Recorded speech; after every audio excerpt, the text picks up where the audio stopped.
নমস্কাৰ, অন্য এটা ভিডিঅ'লৈ আপোনালোকক স্বাগতম জনাইছোঁ। আজিৰ ৰেচিপিটো হৈছে পচলাইদি আজি এটা চব্জি বনাওঁ বুলি ভাবিছোঁ। পচলা আনিলোঁ, আনি পেলাই কাটিছোঁ। পচলা আকৌ বহুত চেকা লাগে নহয়, হাতত ঠা লাগি যায়। পচলা মই এনেধৰণে কাটোঁ, কটাৰীয়েদি এনেকৈ গোল গোলকৈ কাটি লৈছোঁ। আৰু পিছত মোহাৰি দিব লাগিব।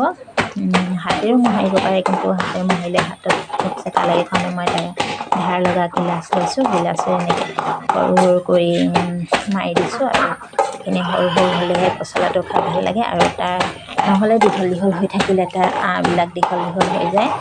সেইটো কাৰণে মই এনেদৰে সৰু সৰু কৰি লৈছোঁ পচলাখিনি। আৰু এনেকুৱা হ'লে চবৰ লগত মিলাবলৈ ভাল, যিটো নহ'লে আঁহ ওলাই থাকে, আঁহখিনি বনালে হাতত লাগি ধৰে, বাটিবলৈ ভাল নহয়। এনেকৈ টুকুৰা টুকুৰা, আৰু মোৰ হাতত কিছু চেকা লাগিলেই। সেইখিনি ইমান পৰ্যায়লৈকে কৰি ইয়াত কাটি ল'লোঁ পিঁয়াজ, মান ধনিয়া আৰু ৰচুন, জলকীয়া, আদা। আৰু কেৰাহী মই গৰম কৰি থৈছিলোঁ, কেৰাহী গৰম কৰি তেল দি দিছোঁ। লগতে পিঁয়াজখিনি দি দিম। মই দালচেনি আৰু লংগুটি আছিলে, এইখিনি দি দিছোঁ।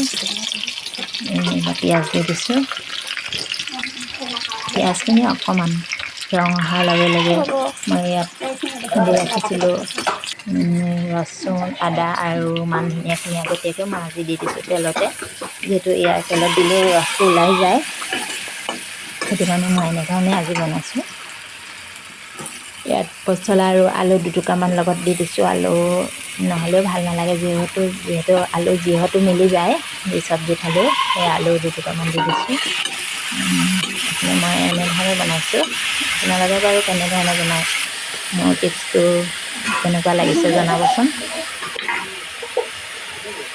এতিয়া নিমখ হালধি দিওঁ, হালধিটো দি দিছোঁ পৰিমাণ অনুযায়ী, নিমখটো দি দিছোঁ। নিমখ হালধি দি এইখিনি মিক্স কৰি অলপ সময় ঢাকি ৰাখিম। অলপ সময় ঢাকি ৰাখিছোঁ। এতিয়া মই দাইল তিয়াই থৈছিলোঁ, অৱশ্যে চানা দাইল হ'লে বেছি ভাল পচলাৰ লগত, কিন্তু মোৰ চানা দাইল নাছিলে কাৰণে দাইলকে দি দিছোঁ।